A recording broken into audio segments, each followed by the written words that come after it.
शुरू करें। आज हम बात करत तनी भोजपुरी सीखे के नियम के बारे में। अगर भोजपुरी के बारे में चर्चा कल जाओ तो सबसे बड़ा दुख भोजपुरी ला ई बा कि भोजपुरी पढ़ सीखे के अभी ले कोनो नियम नहीं है। अब बहुत सारा विद्वान भी कहले बा कि भोजपुरी के सबसे बड़ा विडंबना ई बा कि अभी ले भोजपुरी सीखे के कोनो नियम नहीं है बनल आ नहीं है। तो हम उदय शंकर प्रसाद रउआ लोगिन के सामने अपन लिखल किताब भोजपुरी अनुवाद के नियम एगो खोज के लेके प्रस्तुत भइल बनी, जेके माध्यम से हम रउआ लोगिन के बताएं कि भोजपुरी कैसे सीखल जा सकता और उ नियम के चर्चा करें, उन नियम के समझाएं जेके माध्यम से भोजपुरी पढ़ल और सीखल जा सकता। तो ई हमार बुक के पहला पेज है और हम चलतानी भोजपुरी पढ़ावे रउआ लोगिन के। तो जब भी कोनो लैंग्वेज पढ़ल जाला, कोनो भाषा पढ़ल जाला तो सबसे पहले पढ़ल जाला कर्ता। तो कर्ता के लेके हम रउआ लोगन के सामने प्रस्तुत होता नहीं। और कर्ता होला का के कर्ता कहल जाला। कर्ता के अगर परिभाषा देखल जाओ तो कहल जा सकता कि जे काम के करेला ओके कर्ता कहल जाला। माने एक अर्थ भइल काम करे वाला के कर्ता कहल जाला। उदाहरण के रूप में देखल जा सकता राम बाजार जाता। अब एमे कर्ता कैसे जानल जाई कि कौन कर्ता है, तो पहले देखल जाई कि काम के करता, वाक्य में काम के करता। तो वाक्य में काम करता राम, तो कर्ता भइल राम। एला हमने के एक क्वेश्चन पूछ सकता निशन कि के बाजार जाता, बाजार जाए के काम के करता। तो यहाँ बाजार जाए के काम राम करता, तो राम कर्ता भइल। वही तरह दूसर वाक्य देखल जाओ तो सीता आम खातिया। यहाँ पूछल जा सकता कि के आम खाता, तो सीता आम खातिया, तो कर्ता के भइल सीता भइल। तो ये भी वाक्य में जौन भी शब्द ई दर्शावे कि उस शब्द के द्वारा काम कइल जाता तो ओके कर्ता कहल जाला। अब कर्ता के तीन भाग में बांटल गइल बा, उत्तम पुरुष, मध्यम पुरुष, अन्य पुरुष। उत्तम पुरुष और एके दो वचन में विभाजित कइल गइल बा, एक वचन बहुवचन। तो जब कर्ता के देखल जाओ तो कर्ता के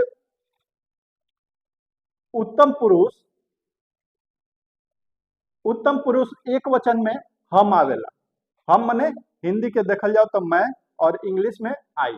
और ओकरे बहुवचन हो जाला हमनी, हमनी के, अर्थात हम लोग और वी। मध्यम पुरुष देखल जाओ तो एमे चार गो आवेला, तू, ते, रउआ, रउरा। और बहुवचन में आवेला तोहनी, तोहनी के। और भी आवेला जेके व्याख्या हम नीचे करें। अन्य पुरुष में देखल जाओ तो एक वचन में आवेला, कर्ता के अन्य पुरुष में एक वचन में उ, ई, उहा के, इहा के आवेला। और बहुवचन में कर्ता के अन्य पुरुष के बहुवचन में उ लोग, ई लोग, उहा लोग, इहा लोग, ओकनी के, एकनी के आवेला। अब ई तो नॉर्मल याद करेला शॉर्ट में हो गई। अगर एक वचन से बहुवचन में बदले के चाहतनी तो ओला नियम बाटे कि कर्ता के एक वचन के बहुवचन में जब भी बदलल जाए ओके साथ लोग, लोगिन, सब या सबन या सभे या सबन लगा दिए तो बहुवचन हो जाए। जैसे एग्जाम्पल में अगर उत्तम पुरुष, कर्ता के उत्तम पुरुष देखा जाओ तो एक वचन के बहुवचन ना बनेला। लेकिन जब कर्ता के मध्यम पुरुष देखा जाओ तो तू के बहुवचन बनावेला हमनी के लोग लगा सकतनी। जैसे हियां देवल बा तू के तू लोग, तू लोगिन, तू सब, तू सबन, तू सभे, तू सबन। मतलब तू में अगर लोग, लोगिन, सब, सबन, सभे, सबन लगा दिया तो बहुवचन हो जाए। वही तरह रउआ, रउआ में भी लोग, लोगिन, सब, सभे, सबन लगा के बहुवचन बनावल जा सकता। रउरा में भी लोग, लोगिन, सब, सबन, सबन लगा के बहुवचन बनावल जा सकता। लेकिन ते के साथ ई नियम काम ना करेला। ते के साथ केवल सब यूज कइल जा सकता, वो रेयर केस में यूज होला। और ते के नॉर्मली भोजपुरी में प्रयोग ना कइल जाला। ई अपमानजनक शब्द के रूप में यूज कइल जाला। मतलब अपना से जे छोटा हो और अपमानजनक शब्द में अपमानजनक रूप में ओके बुलावे के होई या ओके कर्ता के रूप में दर्शावे के होई तो ते के प्रयोग कइल जाला। तू के प्रयोग अपना से छोटा या अपना के बराबरी जे भी बा ओके यू के रूप में उपयोग कइल जाला। ठीक। अन्य पुरुष में ऊ के बहुवचन बनावेला। ऊ लोग हो सकता, ऊ लोगिन हो सकता, ऊ सब हो सकता, ऊ सबन हो सकता, ऊ सभन हो सकता, ऊ सभे हो सकता। अर्थात यहाँ लोग जुट गए तो ऊ लोग हो गए, ऊ में लोगिन जुटल तो ऊ लोगिन हो गए, ऊ में सब जुटल तो ऊ सब हो गए, ऊ में सबन जुटल तो ऊ सबन हो गए, ऊ में सभन जुटल तो ऊ सभन हो गए, ऊ में सभे जुटल तो ऊ सभे हो गए। ई वही तरह सेम ई के साथ भी हुई, ई लोग हो सकता, ई लोगिन हो सकता, ई सब हो सकता, ई सबन हो सकता, ई सभन हो सकता, ई सभे हो सकता। वहां के और जब भी जौन भी कर्ता के एक वचन से बहुवचन में बदलल जाई, अगर ओमे के बा तो के हटा के लोग लोगिन सब सभन लगावल जाई। वहां के बा तो वहां के जब भी एक अंत में के बा तो के हटा के लोग लोगिन सब सबन सभे सभन जोड़ल जा सकता तो एक वचन से बहुवचन हो जाए। वही तरह कर्ता के अन्य पुरुष यहाँ के साथ अगर कर्ता के अन्य पुरुष एक वचन यहाँ के साथ अगर यहाँ के बहुवचन में बदले हुई तो का कल जाई के हटा दियल जाई। हटैले के बाद का लोग जोड़ सकतनी, लोगिन जोड़ सकतनी, सब जोड़ सकतनी, सबन जोड़ सकतनी, सभे जोड़ सकतनी, सभन जोड़ सकतनी, तब बहुवचन हो जाए। अर्थात कर्ता के एक वचन से बहुवचन में बदलेला हमनी के का कइल जाला, लोग लोगिन सब सभन सभे जोड़ के बहुवचन बनावल जाला।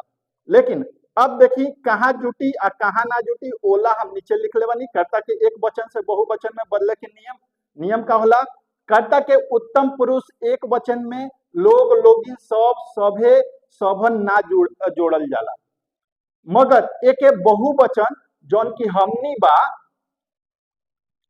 हमनी के साथ लोग लोगिन सब सभन सभे जोड़ल जा सकता। वही तरह जब तू के बदलल जाई तो तू के तोहनी के जौन आवता तोहनी के तो के या तो के हटा दी, जैसे कि हम पहले कहनी है जेमे भी जोड़ल जाई अगर के बा तो के हटा के जोड़ल जाई।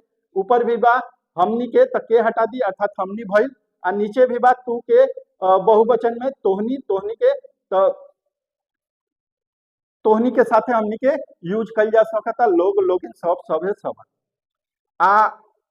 पहला नियम अर्थात कर्ता के उत्तम पुरुष के एक वचन में लोग लोगिन सब सबन सभे सभन ना जोड़ल जाला।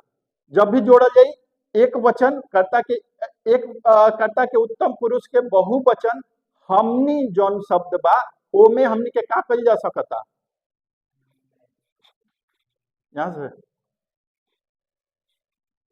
हाँ फिर से एक बात, कर्ता के उत्तम पुरुष के एक वचन में लोग लोगिन सब सबन सभे सभन ना जोड़ल जा सकता, मगर एके बहुवचन हमनी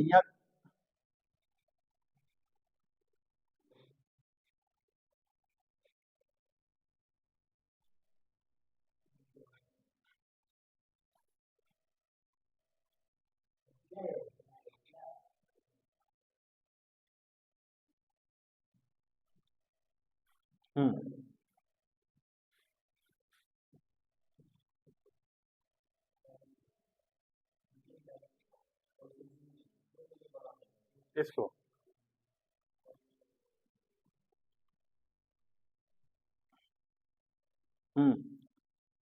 कर्ता के उत्तम पुरुष के एक वचन में लोग लोगिन सब सभे सभन ना जोड़ल जाला, मगर एक बहुवचन जौन हमनी के बा ओमे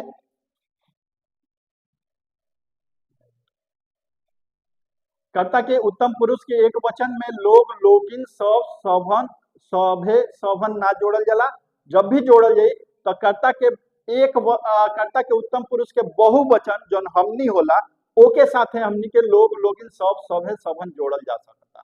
दूसरा नियम, कर्ता के मध्यम पुरुष के एक वचन में लोग लोगिन सब सबन सभे सभन जोड़ के बहुवचन बनावल जा सकता, खाली ते के छोड़ के, अर्थात ते के साथे इ नियम लागू ना होला। तीसरा नियम, कर्ता के अन्य पुरुष के एक वचन में भी लोग लोगिन सब सबन सभे सभन जोड़ के बहुवचन बनावल जा सकता।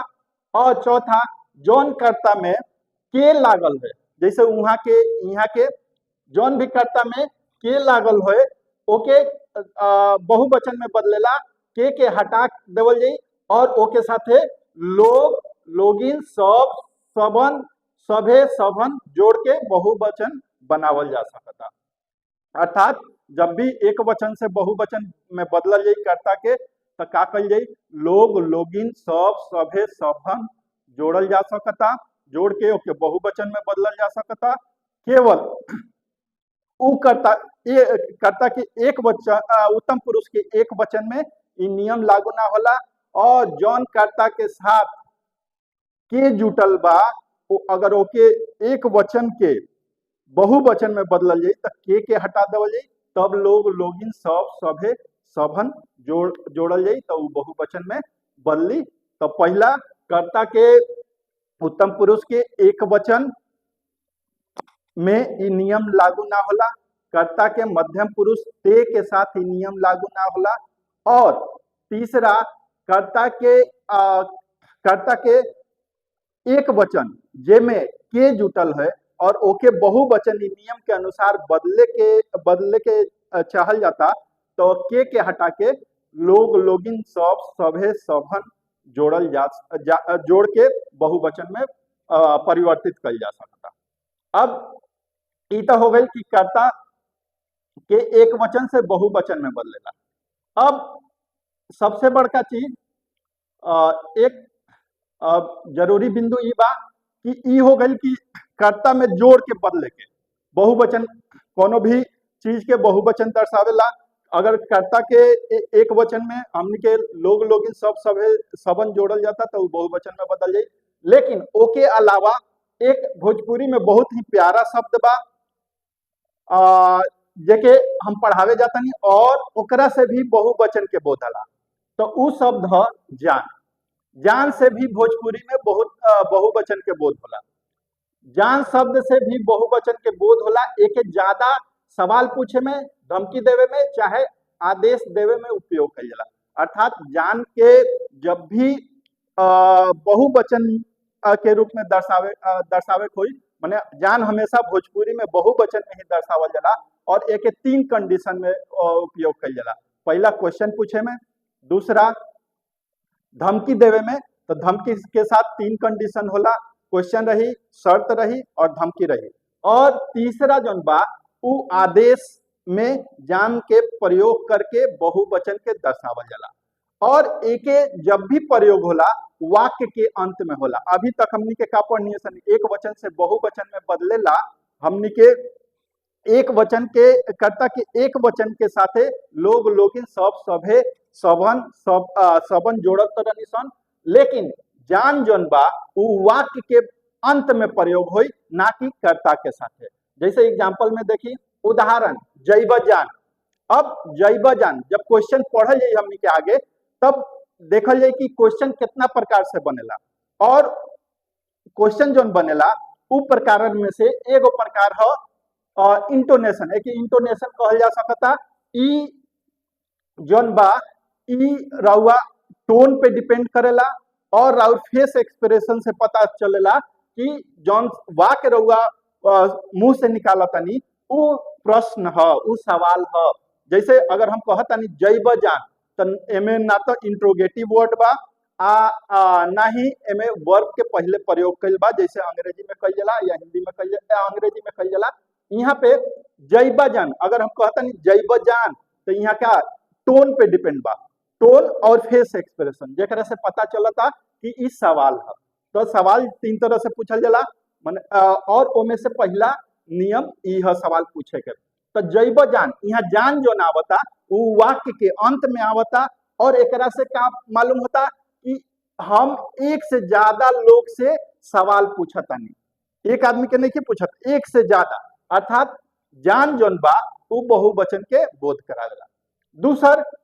दूसर जान के कहाँ प्रयोग होला, जहां सवाल, शर्त और धमकी होके, जहां सवाल, शर्त और धमकी हो। अब हई सेंटेंस के देखल जाओ, ना अइब जान तब बुझ लिह जान। ना अइब जान मतलब क्या हो गई, ना अइब जान तो यहाँ का हो गई क्वेश्चन हो गई। तो का दर्शावता कंडीशन दर्शावता, शर्त दर्शावता। तब बुझ लिया जान का भइल धमकी भइल। तो यहाँ तीन गो ई वाक्य में तीन तरह के तीन चीज बा, सवाल बा, शर्त बा और धमकी बा। तो जब भी ये तीनों कंडीशन एक साथ होए, तीनों चीज एक साथ होए, तो जान के प्रयोग लास्ट में होला और ओकरा से बहुवचन के बोध होला। और ओके बाद आदेश में भी जान के प्रयोग कई जाला जेकरा से बहुवचन के बोध होला। और इहो वाक्य के अंत में प्रयोग होला, जैसे यहाँ से जा जान, यहाँ से जा जान। तो यहाँ क्या होता आदेश देवल जाता और आदेश में क्या होता जान लास्ट में आवता, जेकरा से बोध होता कि जान के प्रयोग जन होला वो वाक्य के अंत में होला और जान से बहुवचन के बोध होला।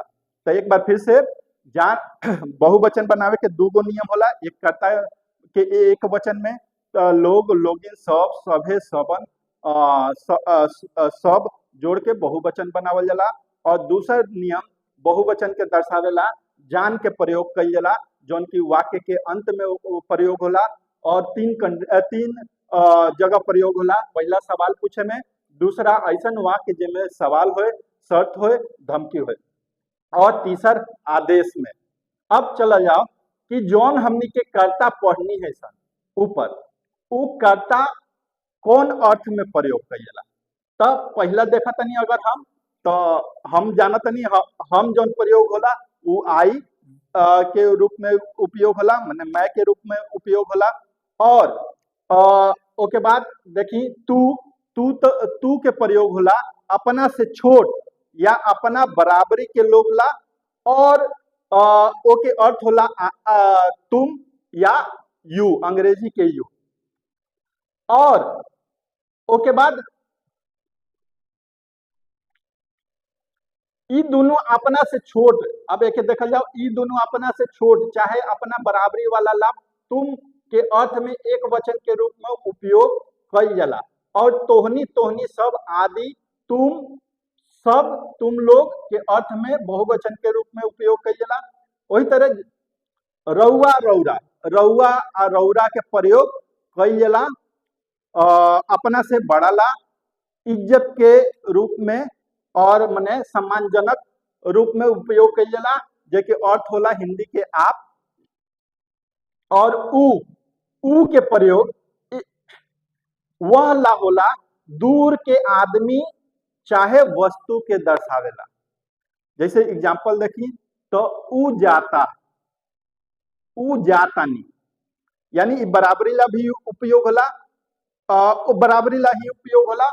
और कहला उपयोग होला दूर के वस्तु ला या दूर के आदमी के वह के सेंस में उपयोग करेला होला। ओके बाद एके उपयोग यह ला नजदीक के आदमी या वस्तु ला होला, वस्तु के बोध करावेला होला या आदमी के बोध करावेला होला जे नजदीक में होए। उहाँ के एके प्रयोग भी वह ला होला कहला दूर के आदमी या दूर के वस्तु के दर्शावेला वह के सेंस में उहाँ के प्रयोग होला। वही तरह यहाँ के प्रयोग एके उपयोग यह ला होला और नजदीक के वस्तु या आदमी के दर्शावेला होला। अब ई तो हो गई एक वचन। अब जब ई सब के बहुवचन बनी तो का हो जाई एक से ज्यादा लोग ला दर्शावेला हो जाई। जैसे तू के का हो जाई तोहनी, तोहनी के तू लोग, तू सब, तू सबन, तू सभे। तो जब ई सब चीज के प्रयोग होई, ई सब शब्द के प्रयोग होई तो ओके अर्थ हो जाई तुम लोग। जब रउआ के का हो जाई, रउआ के बहुवचन हो जाई रउआ लोग, रउआ लोगिन, रउआ सब, रउआ सबन। तो ई सब के अर्थ हो जाई हिंदी के आप लोग या आप लोग। और ओके बाद सेम वही तरह हो जाई ऊ लोग, उहा लोग। तो ऊ का हो जाई वे के सेंस में हो जाई। ई लोग, ये ई लोग, ई सब, ई लोगिन। तो ओके अर्थ हो जाई का हो जाई ये सब या ये लोग। वही तरह उहा लोग जब कर दिए, उहा सबन कर दिए, उहा लोगिन कर दिए तो ओके अर्थ हो जाई वे लोग और या वे लोग या वे सब, मतलब वे लोग। लेकिन यहाँ पे जौन प्रयोग होला ये सब के उ का होला, उ प्रयोग होला आदमी और वस्तु दोनों ला होला। जबकि हिंदी में का होला, केवल आदमी ला प्रयोग कइल जाला, माने सजीव ला प्रयोग कइल जाला। लेकिन भोजपुरी में ई सजीव और निर्जीव दोनों ला प्रयोग होला। उ वहाँ के यहाँ सॉरी उ ई जब भी प्रयोग होला वो दोनों ला होला, सजीव और निर्जीव ला। जबकि हिंदी में केवल सजीव ला होला। अब एके अलावा का बा, अय बा। अय भोजपुरी में एके उपयोग सामने के आदमी के सीधे दर्शावेला प्रयोग होला। अय एके उपयोग सामने के आदमी के सीधे दर्शावेला। तुम, आप, ये का है भगत।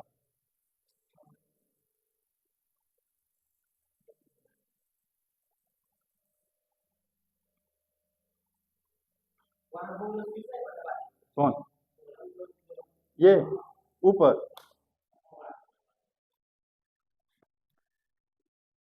अय अय के उपयोग सामने के आदमी के सीधे दर्शावेला तुम, आप ला उपयोग कइल जाला। उदाहरण अगर देखी तो उदाहरण अय अय जा, माने बिना आदर के कहल जाता जे सामने बा। अय तू जा, एके ऐसे भी बोलल जाता, जा सकता अय जा के जगह पे हमनी के कह सकता नहीं अय तू जा। मतलब तू के अर्थ में या आप के अर्थ में अय के प्रयोग होला। अय जाई, जब जाई लाग जाई तो उहे आदर हो जाई। अगर जा लागल तो उ का हो गई, बिना आदर के हो गई।